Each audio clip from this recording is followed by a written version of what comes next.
welcome all of you, particularly the students and alum of Lehman, to the 37th annual Sweeny lecture. But let's start with first, who are the students? Are there any students here? Yeah. How about Lehman alums? Yay. Are there any Professor Sweeny alums?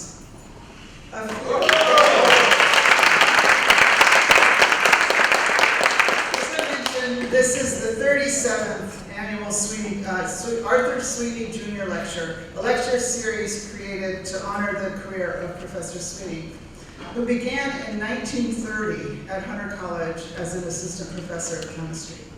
In 1968, he chose to continue his career here when Hunter in the Bronx became Lehman College, and was here until his retirement in 1974. Professor Sweeny was quite a distinguished scientist and educator and led the pre-med program for years. But perhaps most importantly, he enjoyed sharing his love of chemistry with his students. He is the quintessential professor. He inspired and empowered his students to be even more than they imagined they could be.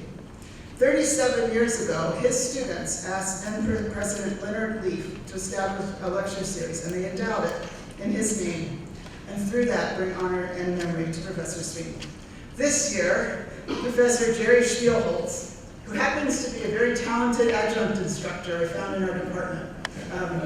Actually, he's an emeritus professor here, who is also an adjunct instructor in our department, and a personal friend of Professor Sweeny. And he will speak for a few minutes about Arthur Sweeny Jr.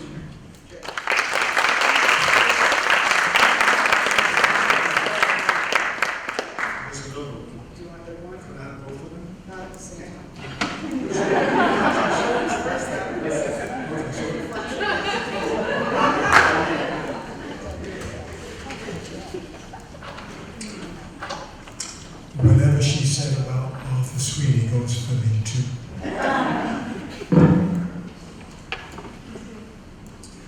I'd like to say a few words, a little bit more, about who and what was Arthur Sweeny and how I remember him.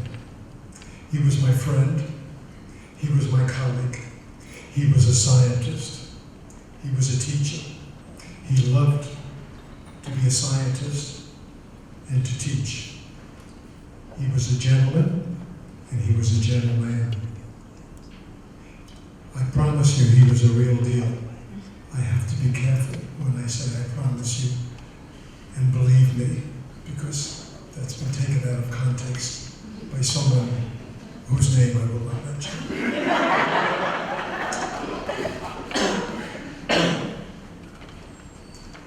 Arthur Sweeny was the first Grand Marshal when Lehman became Lehman. And I was very fortunate because the Grand Marshal would choose a few of us peons to also be marshals. And I was one of his choices. And it was very nice to get caught up with the academia and the pomp and circumstance. And there's always plenty of stories I can tell. But after, I remember first it was Professor Leaf's inauguration and the first graduation, and that was about the time everyone but one person handed back his or her medallion. So soon enough they had to make another medallion. So I'm assuming someone, someplace, somehow, has a Lehman College medallion hanging up in his library where he's dead.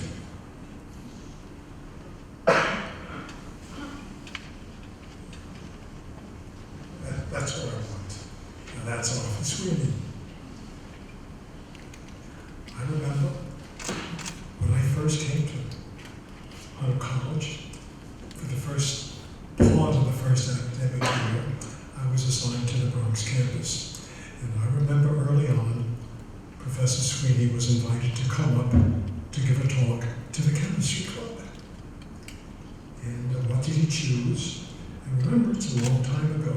So forgive me, but I'm doing the best, and I do remember most of it.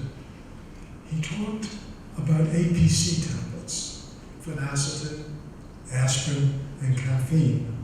That was a combination that he was suggesting, and he wrote the structure of the chemicals on the board, and he explained that if you have the combination of the three, aspirin, caffeine, and phenacetin, you have therefore a pain reliever, fever reducer, a stimulant, but unfortunately later on phenacetin became no, owing to the fact that if nothing else, kidney disease.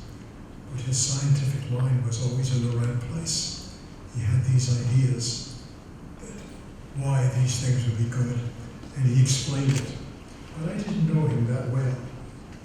What else was he interested in as far as science? He lived in Pleasantville, New York, and he was telling me one fine day how the local government enlisted his experience and expertise should be put fluoride in the drinking water. An author explained to me, I said, why not? We're all derived from the sea, and the concentration of fluoride in the sea is 1 part per million. So it's natural, why not? And that was his advice. And they took it. Science and practical. I remember when I used to teach instrumental analysis, we used to have the students analyze using a specific ion electrode for fluoride. In those days, on the 4th floor of Davis Hall, we had an instrumental analysis lab. But we weren't using it too much for a while, so anthropology kept an eye on it. And they went and complained to the administration we weren't using it enough, so we lost the laboratory. But there was a phone on the wall, and when my students would analyze for fluoride, I said, okay, now use the phone and call up WSG&E, DWSG&E, Buffalo Water Supply Gas Electricity. And I used to call and find out it was indeed 1 part per million. And that's usually what they got. But that was all. I remember in the early 70s, he got all excited about this compound Motrin common name, which couldn't get it here, get it from England. And I think some courier brought some back. And he was really pushing Motrin.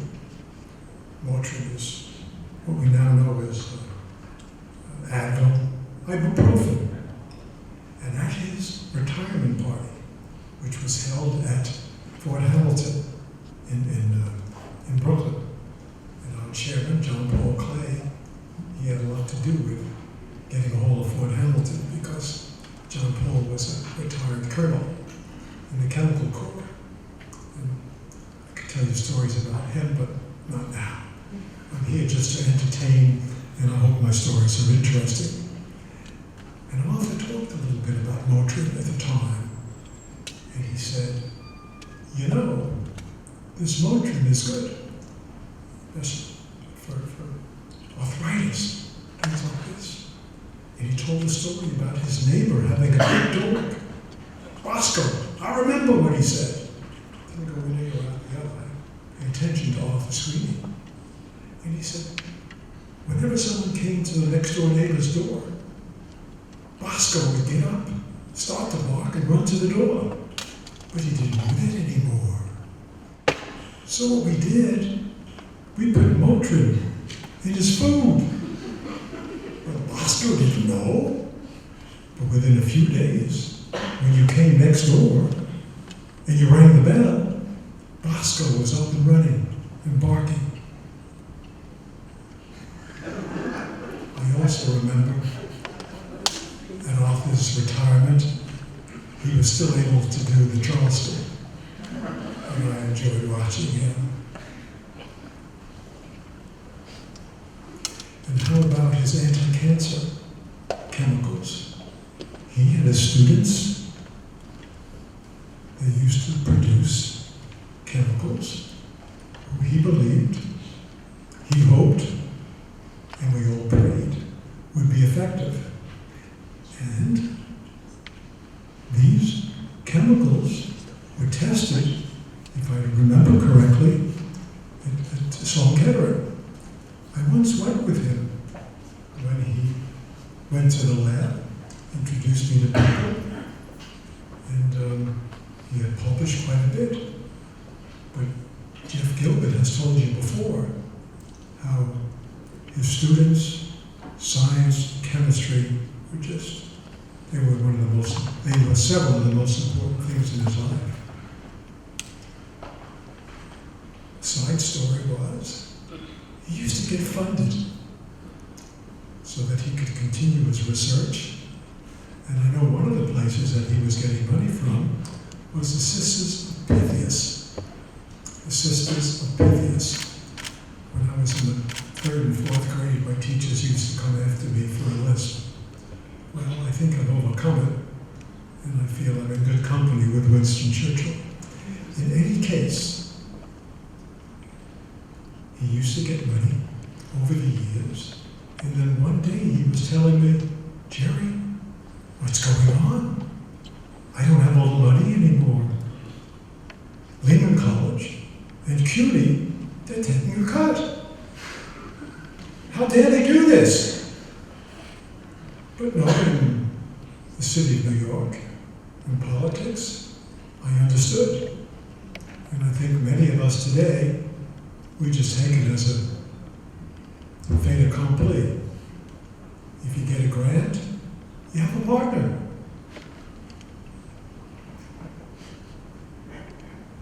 Well, the best story I leave for last. Something that is precious, and I've never forgotten it. One day he said, Jerry, I would like you to be my guest. I think it was the same day, that night, at the Harvard Club.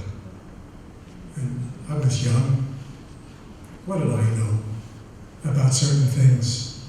I do know, even though I forget the rank I held then, but I can tell you now, what did I know about life? And we went.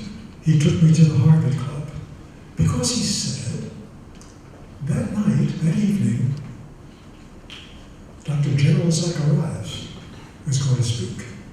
Gerald Zacharias was a physicist, Columbia graduate, MIT, head of engineering at Los Alamos, for the Manhattan Project of making that man a little boy.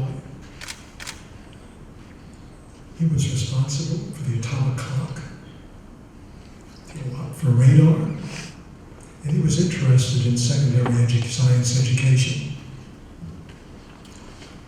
So we went that night. At first, he took me to the bar, not the legal bar, and they had quite a nice buffet.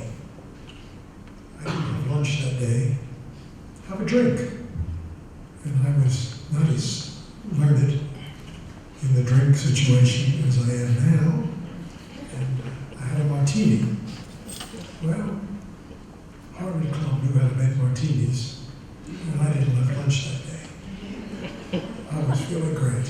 And, but that nice buffet, in those days I could eat more than I can consume now, was quite welcome.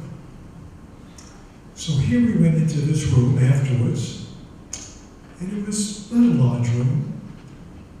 The seats were foldable seats. And I sat in one chair. Another man was to my right, and Arthur was to this man's right. The man in the middle just introduced himself to me, and I said, I'm happy to meet you. If you allow some 50 years for my memory. And Arthur turned to him, and he knew. I'll show you why we went for Gerald Zacharias. And Arthur turned to this man who was on my right. He said, Professor Conant, you were my professor at Harvard in organic chemistry.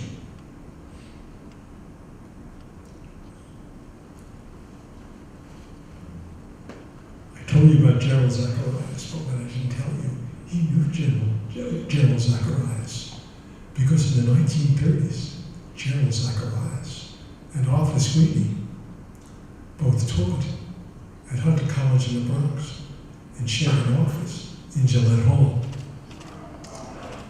I was in the presence of science greatness, but not only Gerald Zacharias, James Conant, professor of chemistry for 20 years, president of Harvard,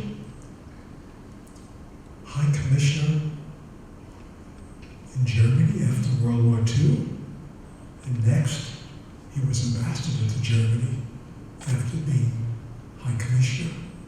So I tell you, I was in the presence of science greatness, but the science greatness was Gerald Zacharias, James B. Conant, and Arthur Sweeny. I was a lucky guy. I tell you again, he was my colleague, and I know from other stories that I could tell, he was my friend, and I miss him. And I would love to tell you one or two stories about the Harvard Club, but it's not proper to tell it here.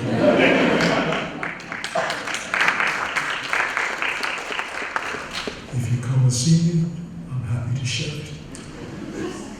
Thank you for putting up with me, and I tell you, we honor every year someone to whom we can aspire. Thank you very much.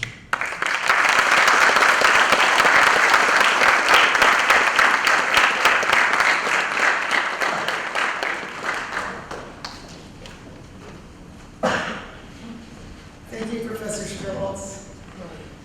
Now let's turn to our tradition of taking a few moments to highlight accomplishments from our department and note a few key changes in our institution.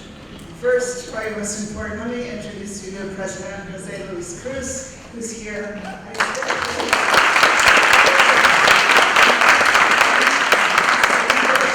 First year at Lehman. Now, I can say that we're pretty sure he's going to be a great president because, first of all, he's a scientist. That's really good. But even more importantly, he comes from the same institution as our very own Gustavo Lopez. So, oh my, it was.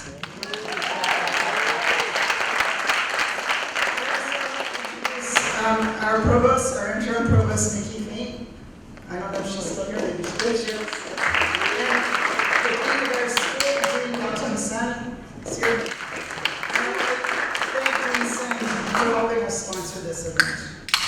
I think it's fair to say that we're all energized by the new leadership and the clear vision of what we're doing at Lehman. And we've been getting some great press. I want to share some of that with you. The New York Times reported a study by the Equality of Opportunity Project where Lehman College was ranked 4th in the nation. So there we are on the Times table for creating opportunity and mobility for students in the bottom 40% of the economic ladder. At President Cruz's State of the College address, he pushed the campus to go even farther and introduced the goal of 90 by 30. That is to double the number of degrees that the students earn and certificates by the year 2030, which by the way is only 13 years from now. The president is leading us with a clear vision of expanding access to economic mobility for the students we serve. Lehman is growing, and we are all energized by all those possibilities. Speaking of which, I want to start by just also introducing someone else who's new to our community, but he's not here today. We've hired a new pre-med and pre-health advisor, Dr. Scott Calvin, who's an immensely qualified advisor. He's also a friend of mine.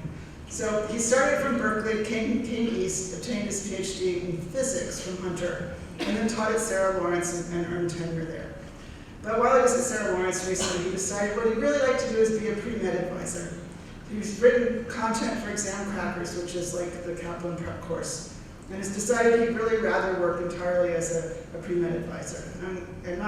He's not here, so I can say this. At his interview, which I was at, we asked him, what are you doing with yourself? And he said, well, if I do this, I actually have more time to do scholarship. And so he's working on a book of women in physics. And these are the books on Amazon that he's already done. So I think we can all look for many, many, many more students getting into medical school, veterinary school, PA projects, programs, all sorts of health projects because he's here. So I'm excited to talk about Scott. And then I want to congratulate our faculty. So I'm not going to go over all of the things that I did in the letter that I sent to everybody, but there's a few things that have happened that didn't make the letter because they're recent. First, Professor Titiano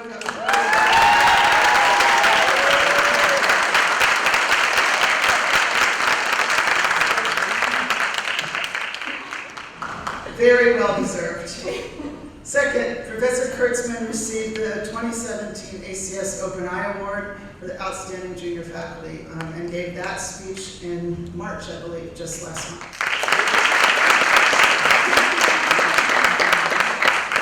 Professor Malakarachi is a recipient of the Sloan Foundation funded Junior Faculty Award. I believe there were only 3 given.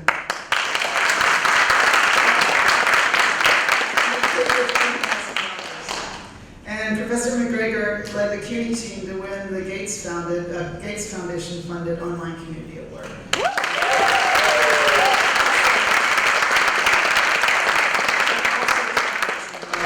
Okay, but that's all fine. Let's talk about what matters the most, which are our students. So our students learn from us and then they leave. That's normal. So I want to just talk to you a little bit about what we found out the last month. 3 of our doctoral students, Colleen, Anthony, and Steve, have won prestigious fellowships or awards to travel to conferences or for the summer. Colleen just got back from Arizona, and Anthony and Steve are headed this summer to work at Klein for an internship there. And then our undergrads. And our undergrads are going all over the world, but sometimes they're even going to Manhattan. So Joe and Will are headed off to City College across the river to work for the NSF Crest Ideals REU. Jamil is headed to New Mexico, Los Alamos, on Homeland Security Fellowship. Jennifer and James are headed to Spain for 2 weeks this summer. Ori is getting on a plane and going to China, and Natasha is headed to Philadelphia.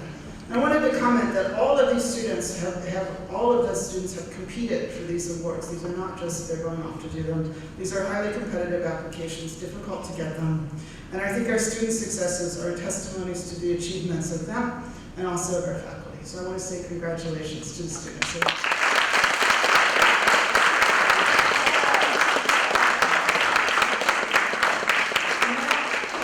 Now we turn to our distinguished speaker today. Our speaker this year is Professor Lisa C. Klein from the Materials Science and Engineering Department of Rutgers. Professor Klein graciously and really at the last minute stepped in to deliver the Sweeny lecture after the passing of Mildred Dresselhaus. I think all of you know that we had invited Mildred Dresselhaus to give this speech today. She was our original speaker. Professor Klein had the privilege of working with Professor Dresselhaus at MIT, and we'll talk a bit about these experiences. Professor Dresselhaus was born in the Bronx, raised in the Bronx, went to Hunter, and rose to become the first female professor and the first tenured professor at MIT, and the first woman to win the National Medal of Science and Engineering. She won numerous prestigious awards, inspired generations of women and men, published 1,700 articles, and 8 books. Perhaps, though, most importantly, is this ad made by GE about Mildred Dresselhaus that aired during the Oscars. How many of you saw it? Okay, a few of you, but not everybody. I'm going to show it now. If I can remember how to do this. A Millie Dresselhaus doll. Happy birthday, Sweeny. Whoa, Millie Dresselhaus say. We are so glad to have you here.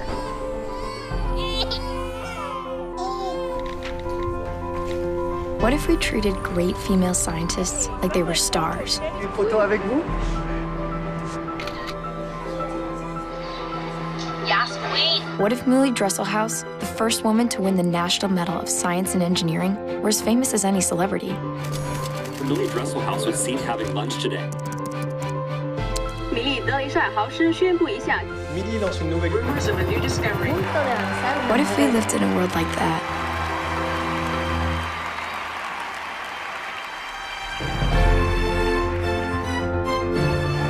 We know a place that's already working on it.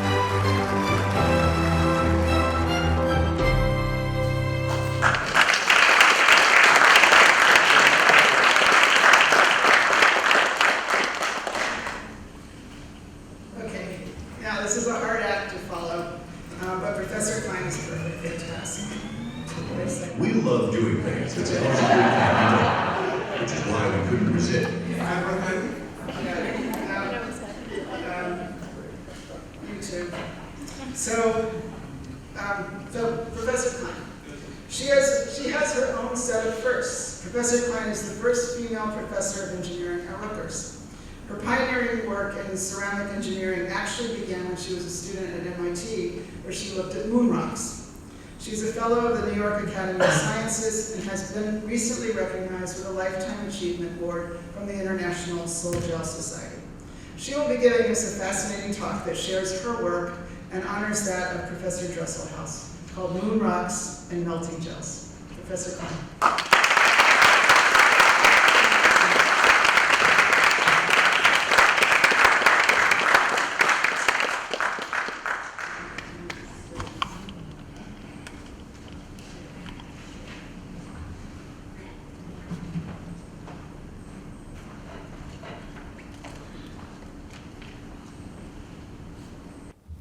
Well, thank you all for coming, and I hope I can fill in for Millie as well as anyone else can. So, I have to take a moment. I always get choked up. I've watched that commercial so many times, and I think it's so touching.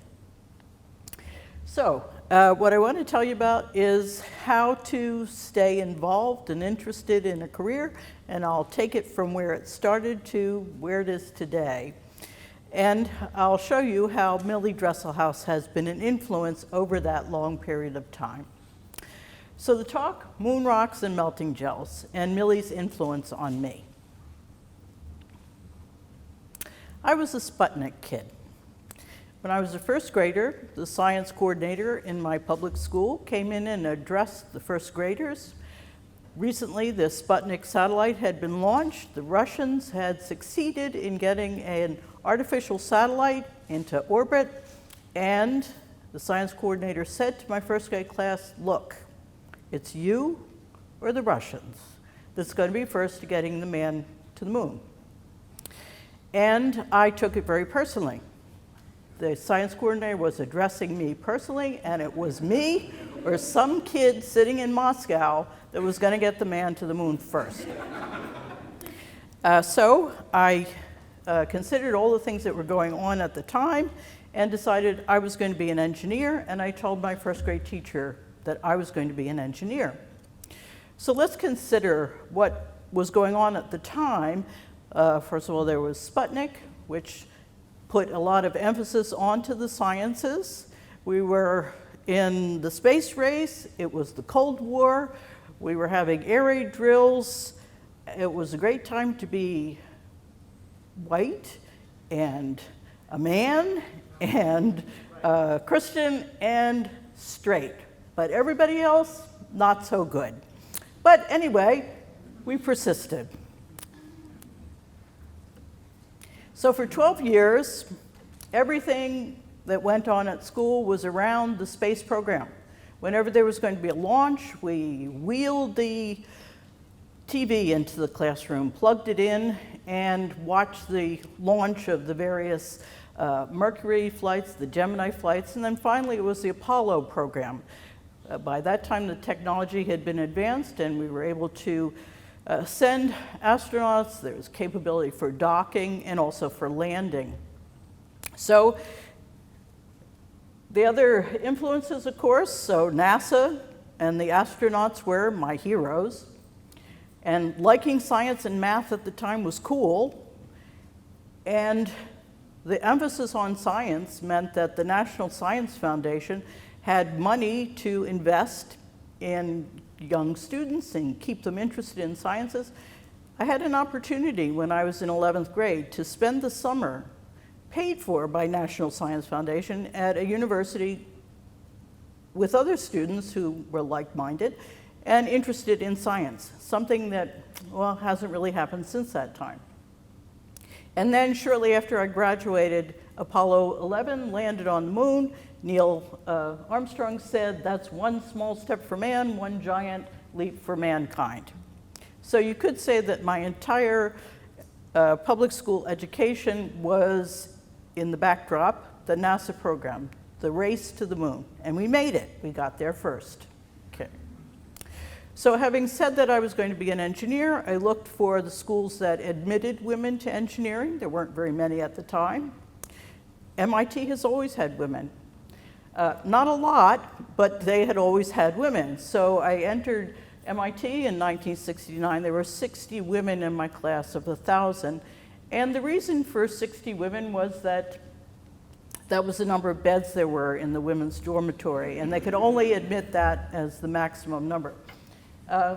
And nowadays it's about at parity, and many, well, just every school, let's say, in engineering does admit women. And I also want to point out that it was a private university, but tuition was so low even at private universities back then that I paid for my tuition in cash. Nowadays, I don't think anybody can pay for their tuition in cash. So what happened in my freshman year? Okay, so I had grown up in Wilmington, Delaware. I went off to Cambridge, Massachusetts. And there weren't a lot of women role models at the time. And what was big in Boston and Cambridge at the time? Well, these three women. Julia Child had just started the show, The French Chef, on WGBH. This computer has moved a few things around here arbitrarily, but anyway. So Julia Child was a character that everybody recognized as one of the women that was prominent. Margaret Mead. Now, if you asked women at that time, you asked anybody at that time, name a woman scientist. They could probably come up with Madame Curie, and then the second one they would always name was Margaret Mead, who's an anthropologist, but close enough. Okay, so I did see her, and she lectured on Coming of Age in Samoa, which she had published at the time. And the other one was Millie Dresselhaus. So the woman on the engineering faculty at MIT at the time, there was one, and that was Millie Dresselhaus. And she felt that it was important to get the women undergraduates as well as graduate students together. So she organized teas, and we would then meet her. So we would try to say the name Professor Dresselhaus, and that's a mouthful. So she would always say to you when you addressed her, "Call me Millie." And when she died in February, I spoke to a lot of my friends, people who remembered her and the influence that she had on their careers, and we all talked about it. And one of the things that came to mind in everyone I spoke to was how, when we tried to say Professor Dresselhaus, she would always say, "Call me Millie." So also at the time there was this movie that starred Julie Andrews, Mary Tyler Moore, and Carol Channing called Thoroughly Modern Millie, so that's what I keep in my mind. So all of us would call her Millie, which in some ways was a little bit difficult because she was Millie Dresselhaus, and we referred to ourselves as the mere mortals.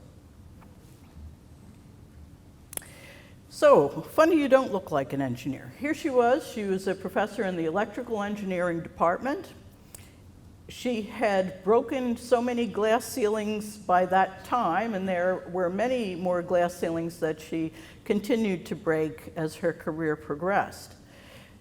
What should women engineers wear? This is before the dress for success concept.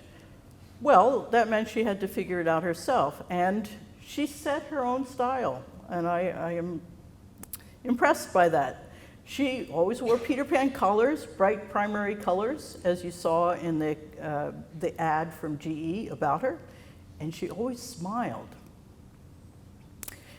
I considered electrical engineering, along with other engineering fields, the same process that I think every student goes through when they're trying to figure out what should they major in. They try to collect information, talk to people, get advice. I visited departments, and I chose material science and engineering. I was not in electrical engineering, though many of my friends were. So where does it go from there? How do you actually know that you have picked the right field and that you're going to become that profession and that you're going to be able to sustain a career of 40 years, or nowadays, I guess people have to work for 50 years in that field. So there I was. I had chosen material science and engineering. I was taking a class in my junior year, and the topic was glass engineering. It's an important class of materials. And I had a professor, and I asked him at the end of the semester if he had any summer jobs. And he said to me, well, I recently got a grant from NASA, and the grant is focused on looking at glass in moon rocks. He said moon rocks. Of course I had to say yes, that was what I wanted to do, because having grown up with the NASA program, I felt I had the stake in the whole landing on the moon, and now I was going to be able to work on moon rocks. So I accepted that position for the summer, and that was my dream come true.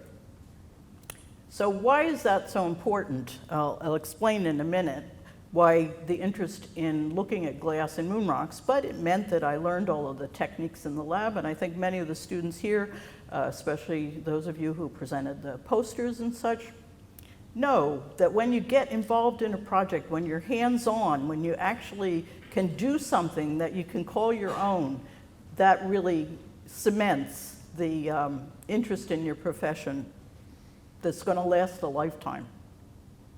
So I had a chance to work on mineral glasses and measuring growth rates and collaborating with geologists and doing original independent research. And I published my first paper. That was great. And things were improving from how they had been in the 60s. In 1972, the Title IX of the in the Department of Education was passed, which finally prohibited discrimination in education based on sex. It was about time. And then 1973 happened. So we had the first of the oil embargo and the issues around energy, bringing our first energy crisis. This may seem kind of quaint at this point, but back in 1973, energy crisis. A barrel of oil went from $4 to $12. That's tripling. The price of a gallon of gas went from 38 cents to 55. Again, this may seem quaint now, but it was not at the time. We established the Department of Energy. The Strategic Oil Reserve was created. 55-mile-an-hour speed limits in order to conserve gasoline. Smaller cars were built, etc. So with that in the backdrop, 1973, that's the year when I was supposed to be finding a job, and that was the year when engineering jobs were being cut. And I applied to graduate school, and graduate school, it turns out, was the right choice for me. In the second year of graduate school, finally, the Vietnam War ended. So what did it mean? Going to graduate school, I could continue working and look at more moon rocks. So now I want to get to the point of what's so special about finding glass in moon rocks. Definition of glass. So we know that everything is supposed to follow thermodynamics and be at equilibrium. And if that were the case, then materials that are supposed to be crystalline at room temperature would be, in fact, crystalline. So if you look at the structure, the one that has the regular hexagonal shape for silica would be quartz. Silica is supposed to be quartz. But if it is the amorphous structure, the random network that's to the right of the quartz crystal, then we'd say it's a glass. It doesn't have long-range order. And how do we get something to have short-range order but no long-range order? If you take a liquid and you cool it, you get to the melting temperature, it's supposed to freeze, and it's supposed to freeze to a crystal. But there are some materials that get to the melting temperature and then just keep going. So a liquid that follows the same curve on a entropy temperature curve that's shown there goes below the equilibrium temperature, becomes supercooled, and eventually it becomes unstable. But in these materials that have a very high viscosity, it's possible to take a supercooled liquid and make it into a rigid object, but it's not identical to the crystalline object, and we call this a glass. To get it to a glass means that you have to have a particular cooling rate. Okay, so here is the basis for the interest in finding glass on the moon. Okay, and you see a picture of my favorite rock from Apollo 17, and you can faintly see that there's a red circle of the location where that was picked up on the surface of the moon. So the astronauts in Apollo 17 picked up rocks that were in the center of a crater. And these rocks, of course, were brought back to the Earth, cataloged at the Johnson Space Center, where most of them are in Texas, and classified according to their content, what they look like, and their mineral makeup. So I asked the question, why is there glass on the moon? Why isn't there glass on the Earth? Well, of course, we have windows, and we have lots of objects that are glass on the Earth, but they're relatively young compared to the glass that's on the moon. So the glass on the moon is from very early processes going on, and the moon and the Earth, I had a conversation with the dean about this, they're about the same age, and yet if you formed glass on the Earth by natural processes, a volcano or a meteorite, that glass is mineralized. It's not going to be glassy at this point, it's going to be crystalline. But on the moon, we have this wonderful museum. What happened on the moon occurred, and then nothing more. So if some glass was formed on the surface of the moon, it wouldn't be mineralized. There isn't water vapor around. It isn't going to become part of a construction project. Nobody's going to build a condo on top of it. It's just going to be there on the surface, and it preserves the history of the event that occurred creating that glass. So it is this museum. So what can we do with this? If we have samples that have glass in them, that puts constraints on the process that gave us that piece of glass, knowing that it's not equilibrium. It couldn't be a buried sample that's been sitting underneath a heavy blanket of hot lava for hundreds of years. If it were, it would be a crystal. It wouldn't be glass. It has to have cooled at a rate that we could figure out.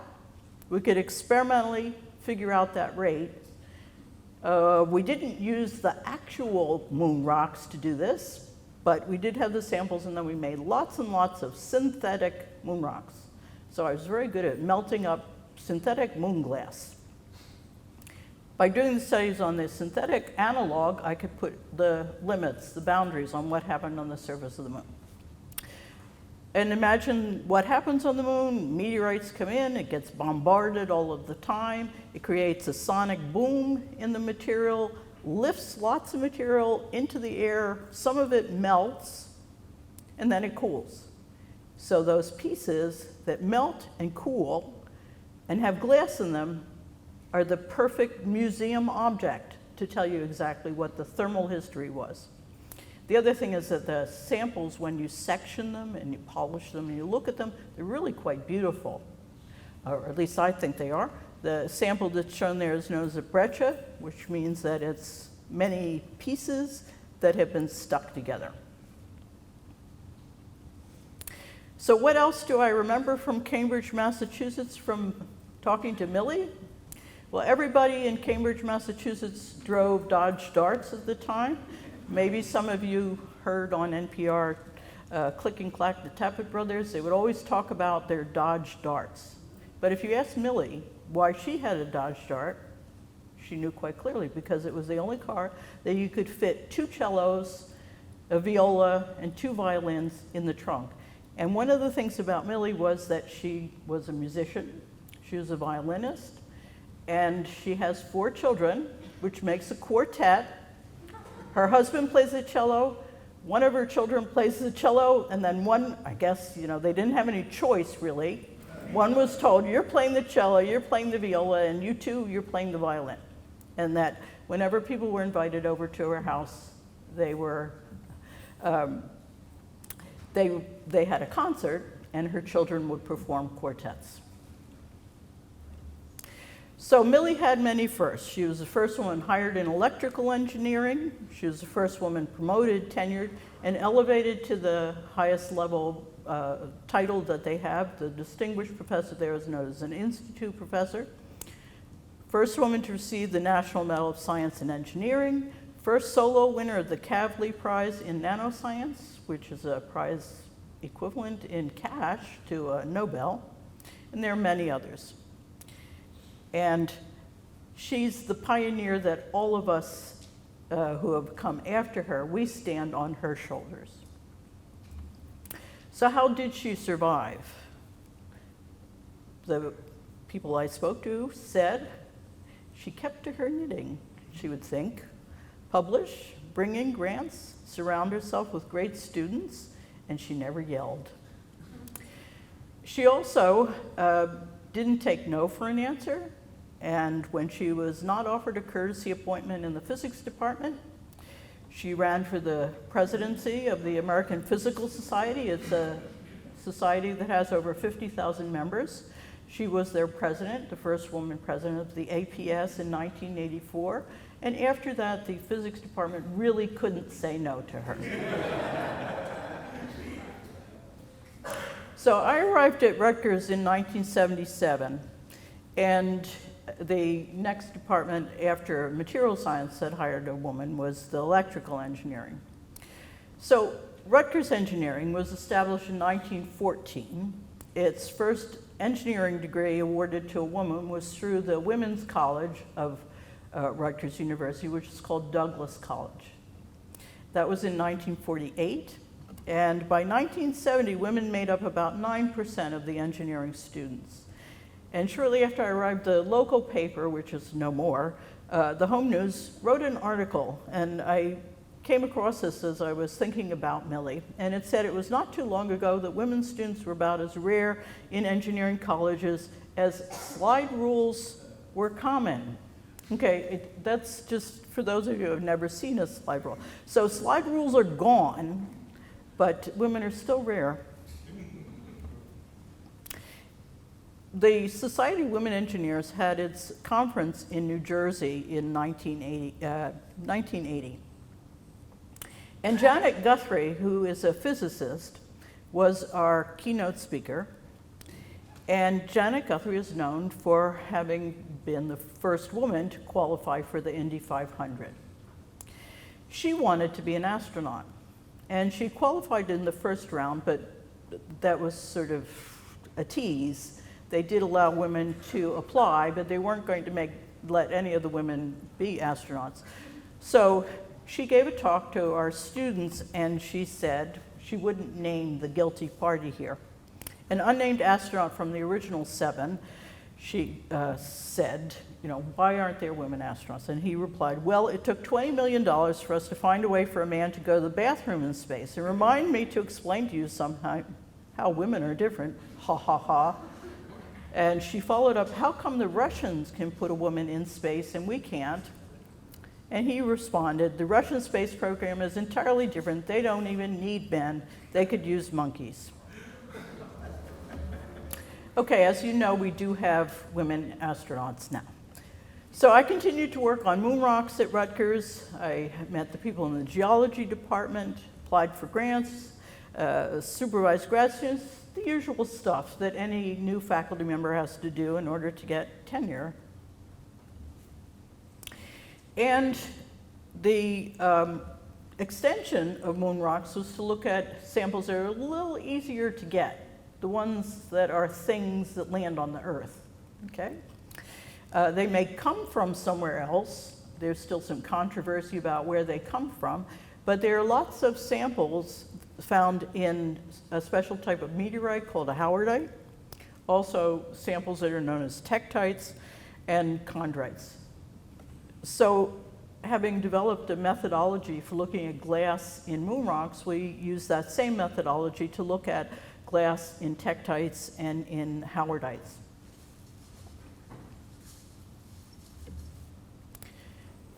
Second energy crisis. Okay, along comes November 4th, 1979. The hostages are taken. The fuel economy, corporate average fuel economy, that's the CAFE standards, were raised. The cars had to get better mileage, and as we know, they weren't raised until 2012 again, and they may be reversed. So everybody became more aware of energy usage. Couldn't you find a better way to make glass? There must be ways to make glass that don't involve high temperature melting.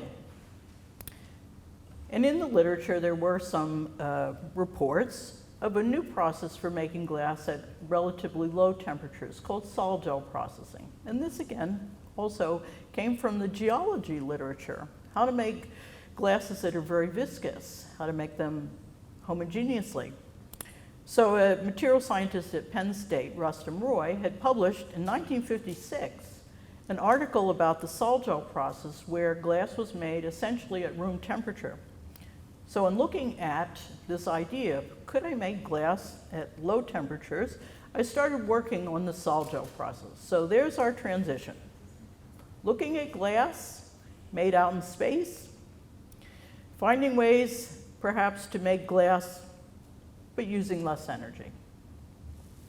So the idea of sol-gel processing is, how do you make glass in a flask? Use chemistry. And we started off with some very basic studies of hydrolysis and condensation polymerization, and we made lots and lots of samples. So the first student made samples and pretty much covered every available space in the lab with his samples. And the precursor for this is a form of silica, but it's in a liquid form instead of being a powder. And everything that you'd want to put into a glass, so pretty much the periodic table, is available in these precursors. So what's sol-gel processing? I'll go over it very quickly, but if you want more information, you can always talk to Professor Gitiano. So it's a chemical route to oxides using these precursors, alkoxides, oxychlorides, soluble salts, and we'll call them building blocks. So instead of taking a big chunk of rock and breaking it down in order to get the ingredients we want for our glass, let's start with molecules and build them from the bottom up. So these molecules contain the element that you want in your network, and it allows for a reaction in a liquid medium. You have more precise control over mixing things. They're homogeneous on a nanoscale, and you're sure that they're all going to mix together. Important materials: silicas, aluminas, zirconates, titanates, phosphates. And there are a number of companies that supply these precursors, so we have many places to get them. And the idea is that we start off with a solution. We can take that solution and we can turn it into a powder. We could turn it into a film, directly apply it on a surface using surface tension, and the film dries to give us a nice uniform glassy film. We could pull it into fibers.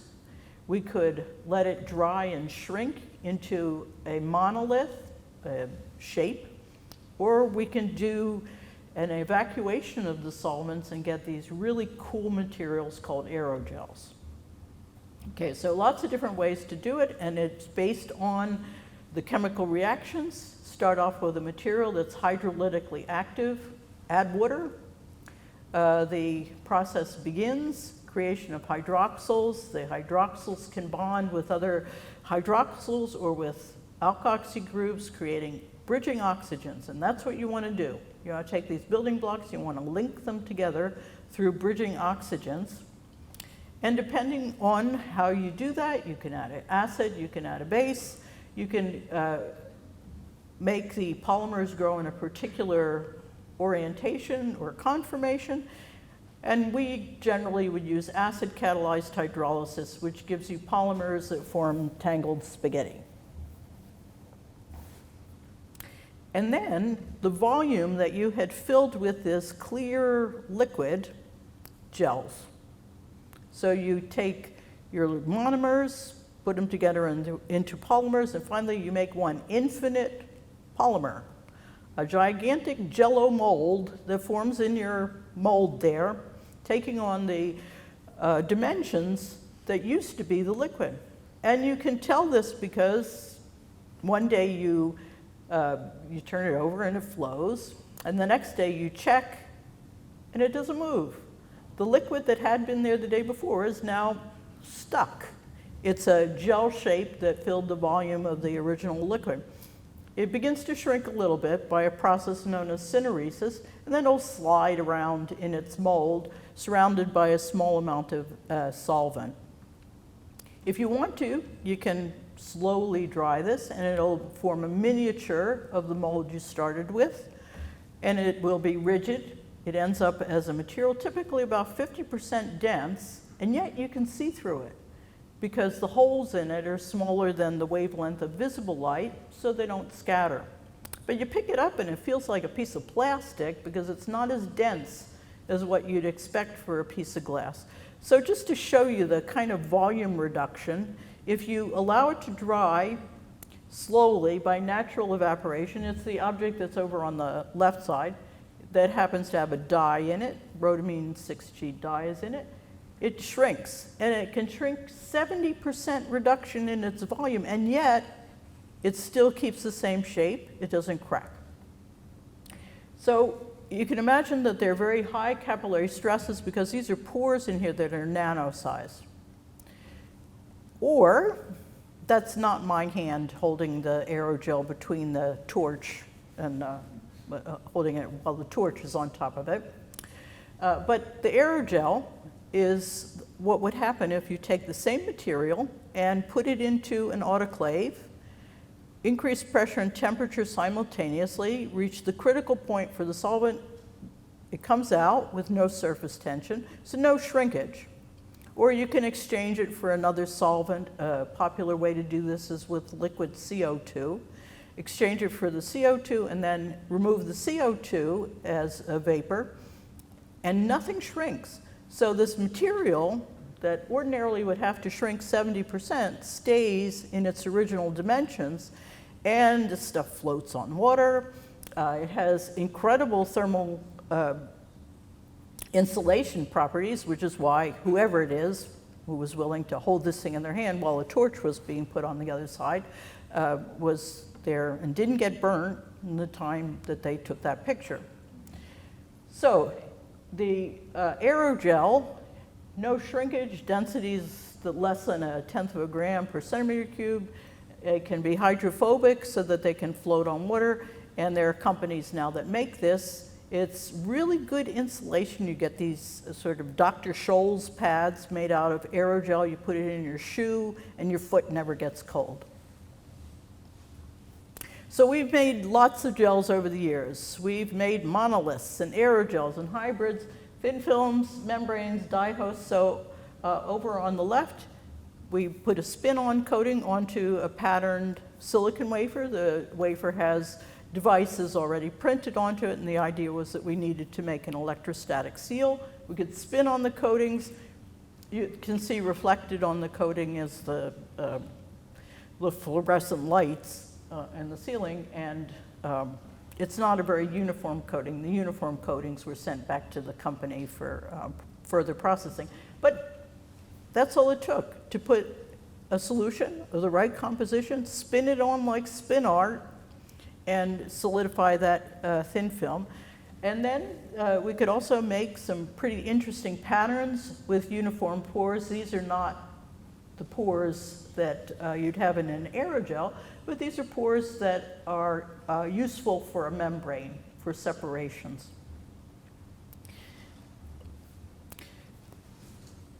So Millie just got lost behind the Douglas College sign. But so I want to point out that my contact with Millie continued. So of course she was a force to be reckoned with at MIT. She was an inspiration to all of us who knew her when we were students there. And there were many times after I left MIT that I crossed paths with her. At Rutgers, we have a special program through the Women's College, Douglas College. There's a dormitory that's been set up for women in science, women in STEM fields. And the dormitory is named after two of the presidents of Douglas College. First, Mary Bunting, who went on to be Radcliffe's president, and Jewel Plummer Cobb, who went to Cal State Fullerton. Both of them were scientists. So the Bunting-Cobb dormitory was set up in 1989, and for the opening of that dormitory, the invited speaker was Millie Dresselhaus. And in part, it was to address the issue of going to a women's college, which Hunter was at the time when she went there. She returned about 10 years later to the day for another program sponsored by the Women's College, and she was interviewed a few years after that by the former deans of Douglas. Mary Hartman is a historian, but Martha Cotter is a chemist. And she did, I quote from their article where they've interviewed her, she refers to, the life of the scientist, that everything is connected, and that once you know the scientific method, it's that methodology that applies in so many other ways. So how do you take this to the next step? So having gone from moon rocks to sol-gel processing to finding new applications for sol-gel processing, the way to do that, you have to find more people to work with. Find interesting collaborators. And I have worked for many years with Martha Greenblatt, and what we came up with in this case was a way of using our sol-gel process to make thin films, and the thin films in this case involved an electrochromic tungsten oxide, which was applied in a double pane mirror, and then we made a lithium silicate ion conductor between two oxide layers, and it was then commercialized by Sage Electrochromics. It's a window. You can buy these. You can get them as a skylight for a house. And instead of having to put shades up or put blinds onto the window, you can control how much light goes in and out of the window. And you can also control privacy. A lot of the tinted windows, they tint, yes, they're dark, but still somebody could come up to the window and look through it. In this case, you have a privacy window, and it's all controlled locally with a C-cell battery. So you would charge it, it turns a deep private blue, and you can reverse it, and it bleaches back to a clear window. Or you can find other collaborators, and of course, along the lines of keeping an eye on where the energy research is going, why not take a look at fuel cells? So, keeping up with the current trends, I've worked with a number of people on fuel cells. A few of them are shown there. And what's a fuel cell? Here's a perfect application for sol-gel processing. You have an anode and a cathode, and you have a polymer material that you're going to insert between them. The polymer is a proton conductor in order to make a proton exchange membrane fuel cell. But you could incorporate sol-gel in that membrane to increase the water content, to have it operate at a temperature above the boiling point of water. So we worked on that, as well as molten carbonate fuel cells and solid oxide fuel cells. So I just want to point out how things one thing leads to another. So where did it end up in the last couple of years? So here's a way of making glass, basically at room temperature. And ordinarily you'd think silicate glass polymers like polycarbonate glass or methyl methacrylate, they're incompatible. You can't put methyl methacrylate into silica, it'll burn up. But if you use the sol-gel process, then you could make a hybrid material. You could have an organic-inorganic hybrid. And that's what melting gels are all about. So melting gels has been the topic for the last couple of years, and they're a lot of fun. You can play with them. By changing some of the functional groups on the silica, you can come up with a silica gel, goes through the same process, looks like your regular sol gel, hydrolyze it, polymerize it, gel it. It looks like a gel. But if you warm it up, it gets fluid again. And then you cool it down, it gets rigid again. And then you can heat it up and cool it down, and you could do this many, many, many times. So we were looking for a low softening point gel to replace some solder glasses, the glasses that ordinarily are used to put the components in microelectronics together. So how about a sol gel that could replace the solder glass? Of course, it has to be hermetic. The idea of a solder glass is that you're packaging something and you want to prevent any water or air getting into it, so it has to be hermetic. Should repel water, so it has to be hydrophobic. It has to have a low dielectric constant so that you don't have crosstalk. And ultimately, why not use it as an anti-corrosion coating?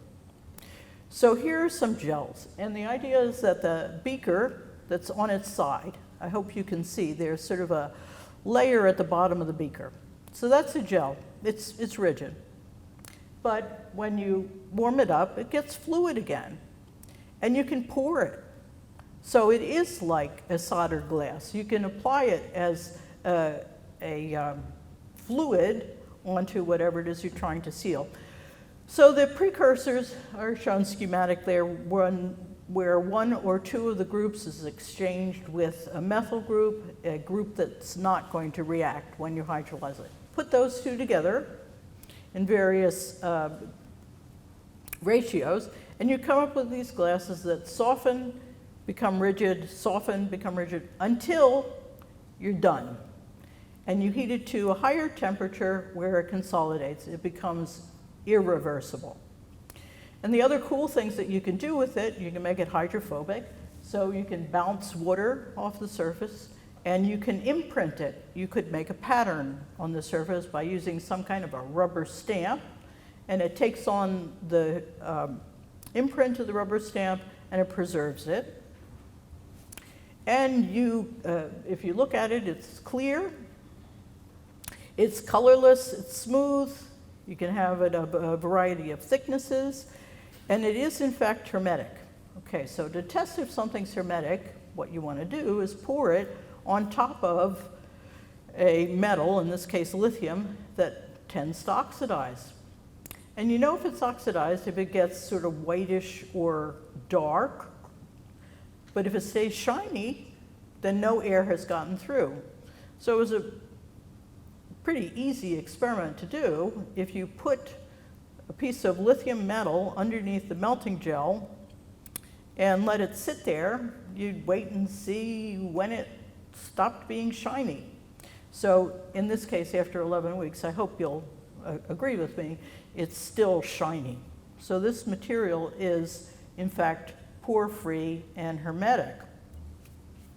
And the last thing that we've done with it and is currently in testing is to take it and put it onto metal, then subject it to a treatment. So metals are going to rust.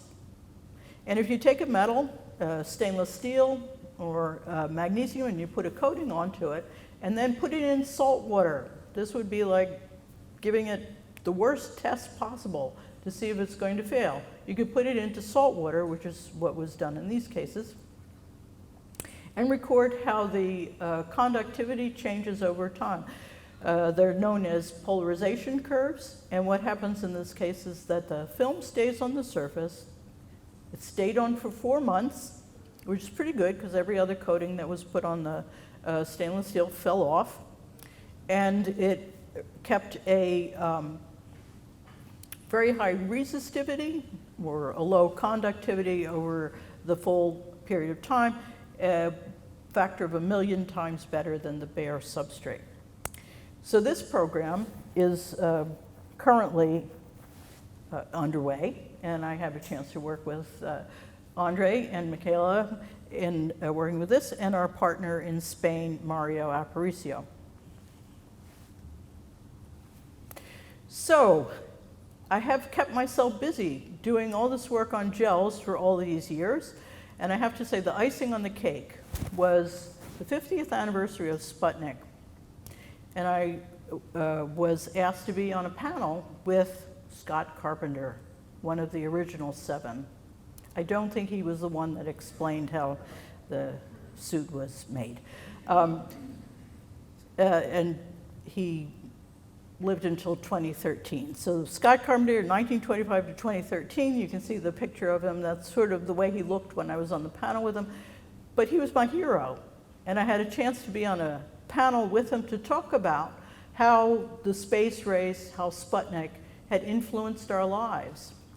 And what was amazing to me was his telling the story of how the space program was an event that had changed all of us. And I couldn't agree more.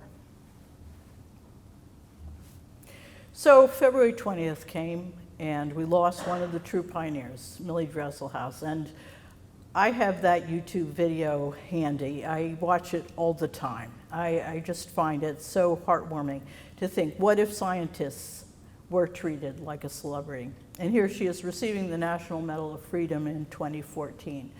National Medal of Science and Engineering, that's big. But National Medal of Freedom, that's the ultimate.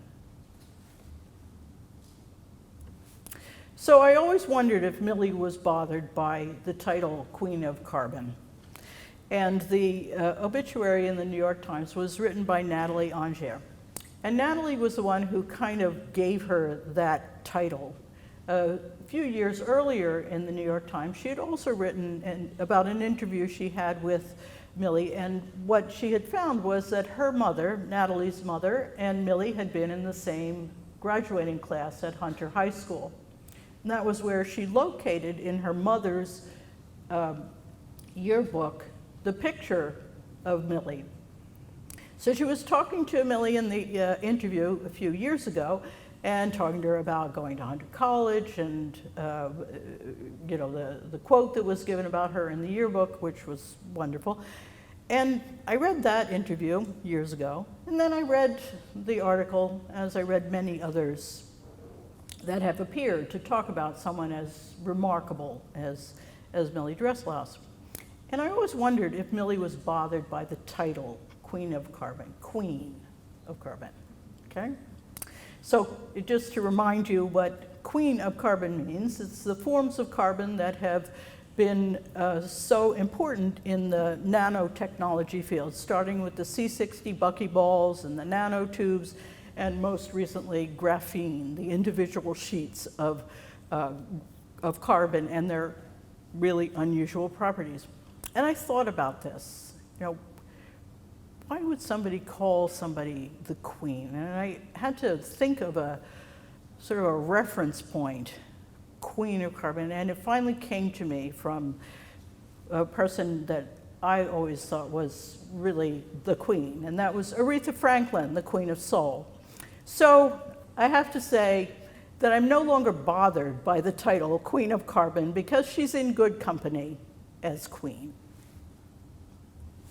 And finally, LEGO has a set of women astronauts. We have the two here, Sally Ride and Mae Jemison, and the other women who are in the program.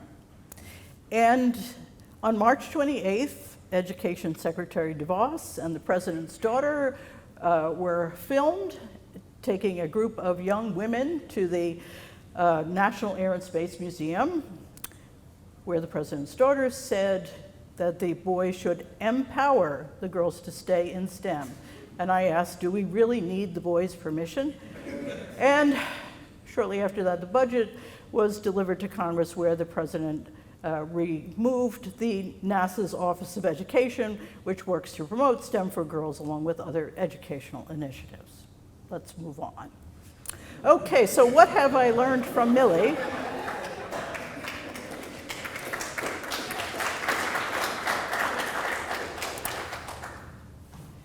So from the many articles that recently appeared, is if you're interested in science and engineering and you just can't get enough of it, you can do it. It takes smarts. It takes parents to push you and support you. It takes hard work, dedication, and perseverance. It takes an understanding husband and babysitter, she said. She was invited to come to the Academy Awards. Her granddaughter, Leora, stood in for her. Leora's in the red, and her other granddaughter was with her. Leora's a graduate student in chemistry. And what Leora said in the interview was, lead by example. I'll also add to the list, we are all immigrants, more or less.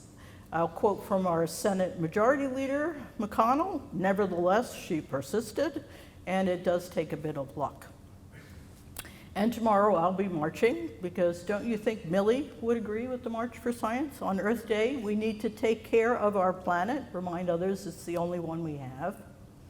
And the March for Science in New Jersey is in Trenton. The emblem for the march in DC is science, not silence, because science means fact-based policies, free inquiry, strong public education. And I'd like to thank you for your attention and show you just a few of the people that I've worked with, and I thank them for all their help. Thanks.